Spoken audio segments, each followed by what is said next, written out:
할렐루야. 우리 서로 인사하실까요? 새벽에 잘 오셨습니다. 감사합니다. 주의 이름으로 축복합니다. 고대 사회에서는 가족이나 친척 중에 누가 살해를 당하면 이제 보복을 살아있는 가족들이 해주는 그런 의무가 있습니다. 그걸 고엘 제도라고 말합니다. 고엘 제도는 이처럼 가족이나 친척 중에 누가 살해를 당하면 살아있는 가족들이 원수 갚는 몫이 돼서 보복을 대행해 주기도 하고, 또 우리 룻 기사에 나온 것처럼 형제 중에 자녀가 없이 남편이 죽거나 할 때에 그 가까운 형제, 가까운 친척이 형수에게 들어가서 형의 자녀를 낳아주거나, 또 밭이나 논이나 집이나 이런 것들이 팔렸을 때 가까운 형제, 친척들이 그 집을 집값을 물어주므로 형제의 재산이 유지되도록 하는 그런 고엘 제도가 있었습니다. 룻기서에 보면 보아스가 그 친척의 몫을 다 하죠. 그래서 그 친척의 과부가 된 모압 여인 룻을 아내로 받아들이고 그 땅도 회복시켜주고 또 자식도 낳아서 형제의 대를 이어가게 하는 그런 고엘 제도가 있습니다. 유가족들은 오늘 본문에는 이제 살인죄 때문에 그런 건데, 유가족들은 보호해야만 이제 죽은 사람에 대해서 예의를 갖춘 것으로 그렇게 생각을 했습니다. 이제 이런 경우에 보복이 또 새로운 보복을 낳는 악순환이 생길 수가 있었습니다. 잘못하면 사회 공동체가 큰 피해가 갈 수도 있기 때문에 이 도피성 규례는 실수로 사람을 죽이면 이런 경우에 이 악순환의 고리를 끊기 위해서 도피성이 지정이 됐습니다. 그래서 하나님은 도피성을 두어서 실수로 살인한 자가 공정한 재판을 받기까지 그 도피성이 이제 피할 수 있는 그런 장소가 되도록 했습니다. 도피성은 모두 다 6개가 있었는데, 요단강 동편에 3개, 요단강 서편에 3개, 레이지파들이 있는 성읍 중에서 그런 도피성을 지정해서 그곳에서 살인자가 몸을 피하도록 그렇게 했습니다. 근데 그곳에 이르는 길은 매년 잘 닦아 두어야 했습니다. 왜냐하면 살인 부지 중에 자기도 모르는 사이에 실수로 살인한 사람을 죽이려고 가족이나 친척들이 쫓아오면 도망가야 되는데, 도망가다가 돌에 채이거나 그렇게 해가지고 넘어지면 잡혀서 죽잖아요. 그러니까 또 웅덩이가 생기거나 그러면 또 잡힐 수가 있으니까 도피성은 하루길에 도망갈 수 있도록 6개를 둔 것이고, 또 길목에 도망자가 넘어지거나 잡히거나 하지 못하도록 매년 길을 깨끗하게 잘 닦았습니다. 여기에 굉장한 영적인 은혜들이 있죠. 도피성의 장로는 이제 성문 어귀에서 이제 도망 온 사람의 사고가 난 과정을 설명을 드려야 들었습니다. 그래서 이 설명을 다 듣고 합당하면 받아주고 합당하지 아니하고 이게 고의로 미움과 그런 또 악한 마음으로 살인한 것이면 다시 자기가 살던 살인한 동네 성읍으로 되돌려 보내서 그 살인한 죄에 대해서 합당한 그런 보복을 당하도록 그렇게 했습니다. 그러나 이제 그 설명이 합당하다가 생각하면 그 도피성 지도자들은 그 도망자를 성읍 안에 머물 곳을 마련해주고 집을 준다 그 말이죠. 방을 줬는지 집을 줬는지 모르지만 하여튼 살 곳을 마련해 주어서 피해 보복자에게 넘기지 않도록 했습니다.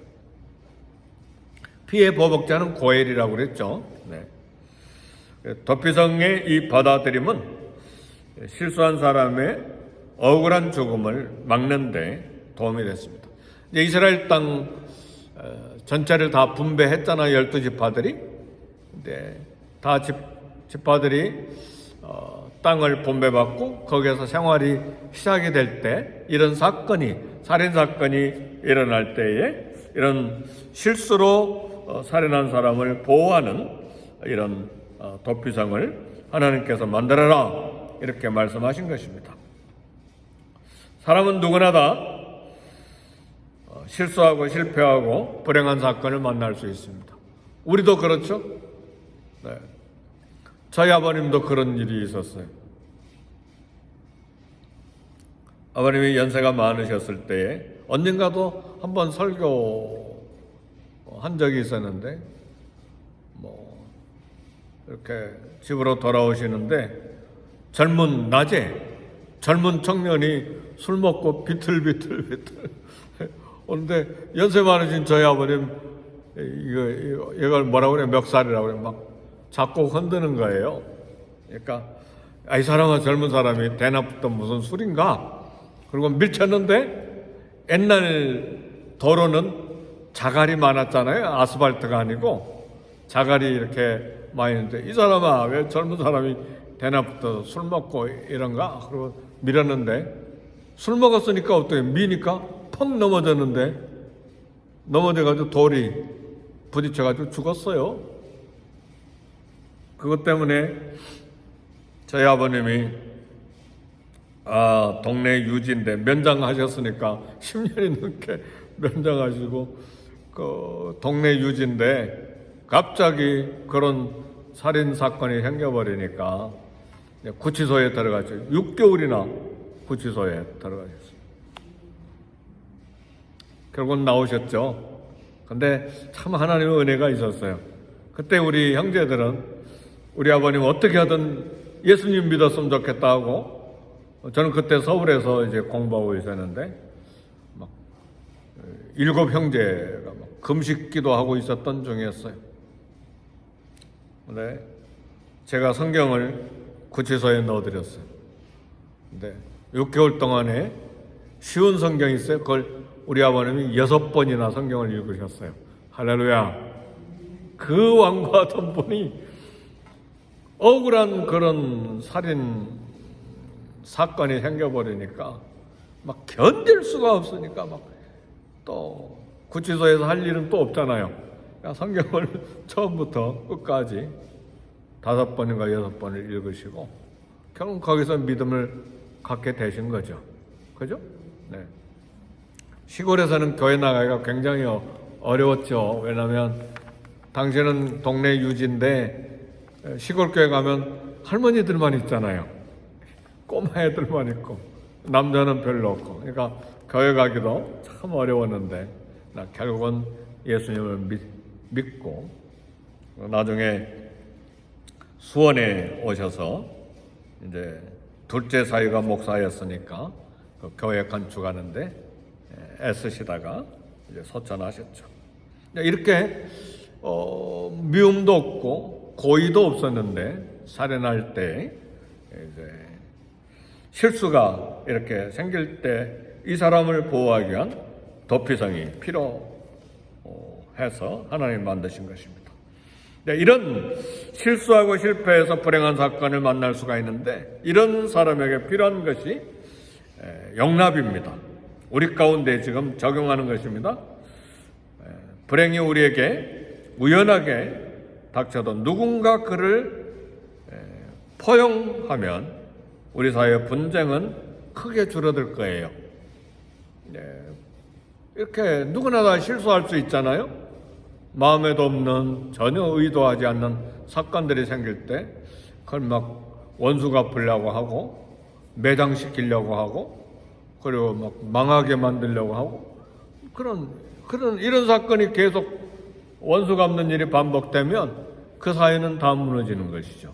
그렇죠? 이럴 때 우리는 어떻게 해야 되는가? 어떻게 한다고요? 저와 여러분이 도피성이 돼야 됩니다. 예수님의 이름으로. 아멘, 할렐루야. 어렵습니까? 어렵죠. 왜냐면 가족이 생명이 끝나거나 엄청나게 손해를 받거나 피해를 받는데 굉장히 견디기 어렵죠. 그러나 고의가 아니었을 경우에는 포용해야 된다 그 말이죠. 일부러 한 경우에는 법적인 다툼이 심각하게 진행이 돼야 되겠죠. 그리고 사회에서는 일반 사회에서는 고의가 아니고 실수였어도 법정에 서야죠. 그런 손해를 입히거나 생명이 끝나거나 하는 경우에는 법정에 서게 되죠. 그러나 우리 그리스도인들은 그건 사회적인 일이고 우리는 이런 실수와 실패를 한 사람들을 포용해주는 그리스도의 이름으로, 예수님의 이름으로 그런 용납하는 은혜가 있어야 됩니다. 그래서 우리는 도피성의 역할을 해야 됩니다. 그리고 이 사람은 도피성에 피해한 사람은 정식 재판을 받고 사람을 죽인 것이 이제 실수인 것이 인정되면 처형은 면하지만 도피성에 계속해서 머물러 있어야 됩니다. 사람을 죽인 이유가 설득되지 않으면 도망간 곳으로 돌려보내서 보복을 당해야 됩니다. 그리고 재판을 통해서 도피성에 머물러야 할 이유가 인정되면 도피성에 언제까지 살아야 되는가? 대제사장이 죽을 때까지. 대제사장이 죽을 때까지 살아야 됩니다. 그 전에 대제사장이 죽기 전에 도피성을 나가면 죽은 자의 유족에게서 잡혀서 죽임을 당할 수가 있습니다. 그래서 도피성 생활은 일종의 자택연금이라는 말이 있죠. 자택연금, 그냥 강금이죠. 그래서 대제사장 사후에는 고향으로 되돌아가서 가족들과 함께 살 수가 있었습니다. 이것은 인간의 연약함을 아시는 하나님께서 실수로 고의가 아닌 살인한 자를 보호하기 위해서 이런 도피성 제도를 만드셨는데 대제사장이 죽으면 왜 도피성에서 나가서 가족들에게 돌아가서 살 수도 있었느냐? 대제사장 죽음이 살인죄를 대신 속죄하는 것으로 여겼기 때문에 그렇습니다. 그래서 이 도피성은 나와 인류의 죄를 해결해 주신 대제사장이신 예수 그리스도를 예표합니다. 대제사장이신 예수님이 죽으심으로 우리 죄가 용서받았잖아요. 우리 죄가 속죄됐잖아요. 그렇죠? 그래서 이런 도피성 제도에 이런 규례를 넣어준 것입니다. 하나님은 죄와 죽음의 위협에서 인류를 보호하기 위해서 예수 그리스도를 이 땅에 보내셨습니다. 오늘 저와 여러분들은 살인자는 아니더라도 죄와 죽음의 위협이 있잖아요. 그리고 죄인이잖아요. 그리고 실제 우리 주님이 말씀하신 대로 신약성경의 말씀을 따라 적용한다면 우리는 살인자이기도 해요. 왜요? 한 번도 미워해 본 적 없는 분 손 들어보세요. 나는 아무도 미워해 본 적이 없다. 우리 주님은 말씀하시기를 마음의 형제를 미워하는 자마다 살인한 자니 그랬어요. 그렇잖아요. 우리 모두 다 살인의 경력들이 있어요. 우리 주님이 분명히 말씀하셨잖아요. 누구든지 여자를 보고 음욕을 품은 자마다 간음한 자니. 우리 주님 말씀은 율법보다 더 엄하게 말씀하신 거예요. 그래서 우리 눈으로, 우리 마음으로 음욕을 품었을 때 이미 간음을 한 사람들이죠. 우리 주님이 경계하신 말씀인데, 그래서 저와 여러분도 도피성이 필요한 거예요. 근데 그 도피성이 누구시라고요? 예수님이시라고 말이죠. 도피성은 예수님을 예표합니다.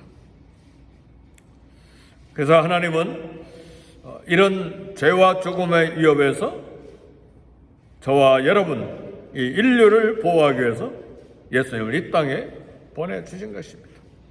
그래서 대제사장이 계신 예수 그리스도의 나를 대신해서 죽은 속죄, 죄를 용서받도록 하는 그 속죄, 그걸 대속이라고 말하죠. 대신 죽으심으로 우리는 죄의 짐을 벗어날 수가 있는 것이죠. 도피성에서 사니까. 그래서 누구든지 그리스도 안에 있으면 정죄함이 없나니 그랬잖아요. 예수님 안에 있을 때 정죄가 이제 없는 것입니다. 그러니까 살인자가 살아날 길은 도피성인 것처럼 죄로 인한 사망의 인간이 살 길은 예수 그리스도예요. 우리는 예수 그리스도 안에서 사는 것입니다. 예수님의 이름으로 사는 거예요. 우리는 한시도 예수님의 은혜, 십자가의 은혜를 잊을 수가 없는 것이죠. 그래서 우리는 그런 우리 예수님이 심각하게 말씀하신 것처럼 이런 미움과 증오와 또 탐욕과 정욕에 죄로 물든 죄인들이잖아요. 그래서 우리는 도피성이 필요하고 우리 예수님이 필요한 것이죠.